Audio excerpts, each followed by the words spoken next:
मनोज बाबू ने एक बात कही कि भाई 12 से पहले की बात के हम जवाबदार नहीं, 12 के बाद की बात करो। मैं कह रहा हूं कि कुएं में भांग पड़ी है, लेकिन आप उसको जब वो करेंगे कि नहीं नहीं हमारे वाले कुएं में भांग नहीं, तो फिर मुझे उदाहरण देना पड़ता है। 12 की सरकार जब बन गई, ओंकार जी आपको भी याद होगा अच्छे से, जैन साहब को तो याद ही होगा, बनारस में संकट मोचन पर बम से हमला करने वाला जो आतंकवादी हमला हुआ, उसके लोगों के खिलाफ राष्ट्रद्रोह का मुकदमा दर्ज हुआ। आतंकवाद का ही होना था, छिनेती का तो मुकदमा लगेगा नहीं। उत्तर प्रदेश में कई जगह बम विस्फोट हुए थे, सीरियल बम विस्फोट, ठीक, फैजाबाद कचहरी तक। सरकार ने ऑफिशियली, पूरी जिम्मेदारी से कह रहा हूं, सरकार ने, उत्तर प्रदेश की उस समय की सरकार ने, समाजवादी पार्टी की, ऑफिशियली पेपर मूव किया कि ये जो लोग जिनके खिलाफ राष्ट्रद्रोह मुकदमा लगा है, इनसे मुकदमे वापस लेना चाहते हैं हम लोकहित में। शब्द यही जाता है कि लोकहित में, in the larger interest of public, ठीक।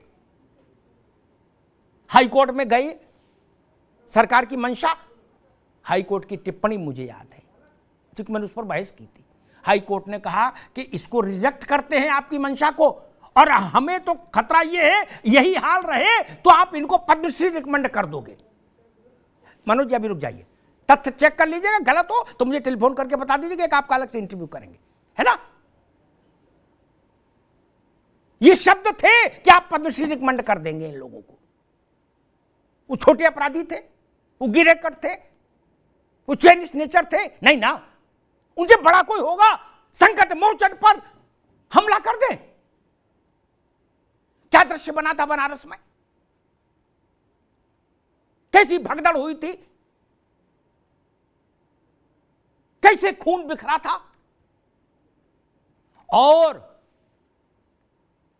उसमें एक आतंकी को अदालत ने आदेश दिया कि फला जेल से इनको फला जेल शिफ्ट कर दिया जाए। उसको शिफ्टिंग के लिए ले जाया गया, रास्ते में उसको हार्ट अटैक आ गया,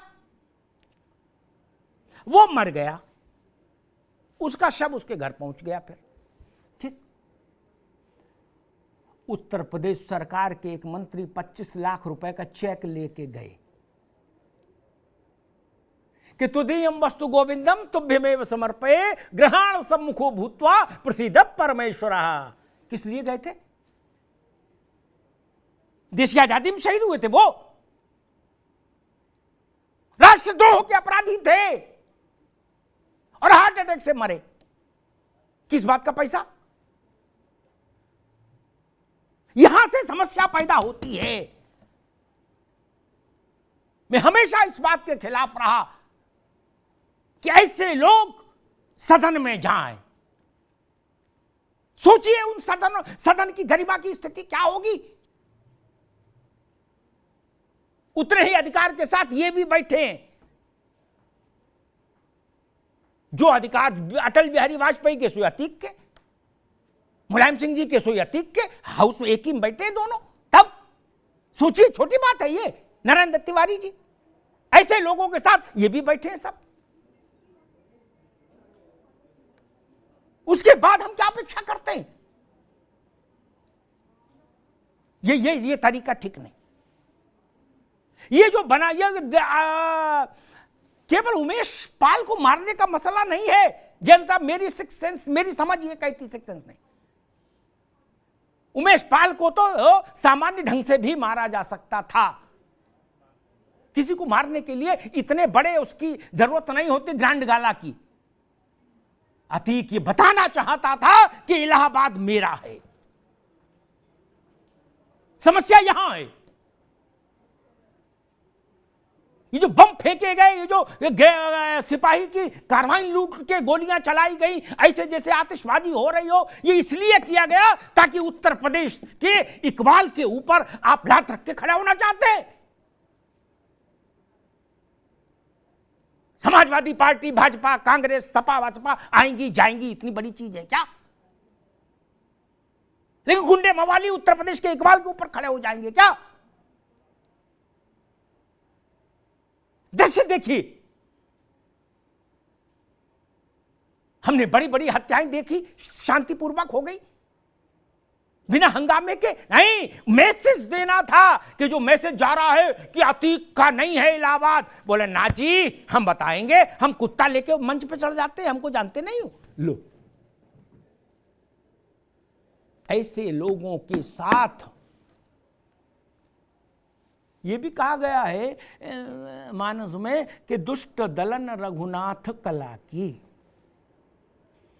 दुष्टों का दलन भी कर्तव्य है शासन का। परित्राणाय साधुनाम विनाशाय च दुष्कृताम। दुष्टों का विनाश और भलों का परित्राण, ये भी सरकार का ही कर्तव्य है। यही विधि हो नाथ हित मोरा, करहु सुवेग दास मह तोरा। जिस विधि से ऐसे लोगों से ये धरती, ये धरा उत्तर प्रदेश मुक्त हो, वो विधि अच्छी। 100 मुकदमे वाले लोग, उनके लिए हम लड़ने आएंगे। बोले नहीं जी, इनको जल्दी कर दी। अच्छा जी, फिर क्या करते? बोले 20 साल तो मुकदमा चलाते कम से कम, तब तक भैया निपटा देते गवाह सब। यही ना, विकास ने थाने में जाकर पुलिस वालों को मारा था जैन साहब। क्या? थाने में जाके। वही सपा बसपा के नेताओं की, स्थानीय नेताओं की कृपा, मतलब वो लोग विकास से इतना आतंकित थे, उसके अंडर में आ चुके थे एक तरह से, कि उन लोगों ने व्यवस्था सुनिश्चित की कि एक भी पुलिस वाला गवाही नहीं दे। तब उसका हौसला नहीं बढ़ेगा कि हम पुलिस को मारे जाके और पुलिस वाले गवाही नहीं दी। तभी ना 8 मार दिए। गणासे से काटा था सीओ को, गणासे से।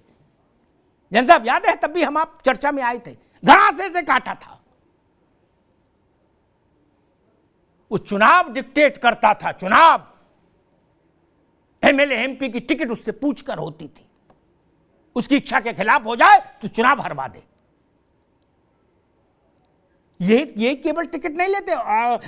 ओंकार जी तो बहुत अनुभवी है, बहुत पुराने व्यक्ति हैं, उत्तर प्रदेश की राजनीति को दोनों अर्थों में देखते रहे।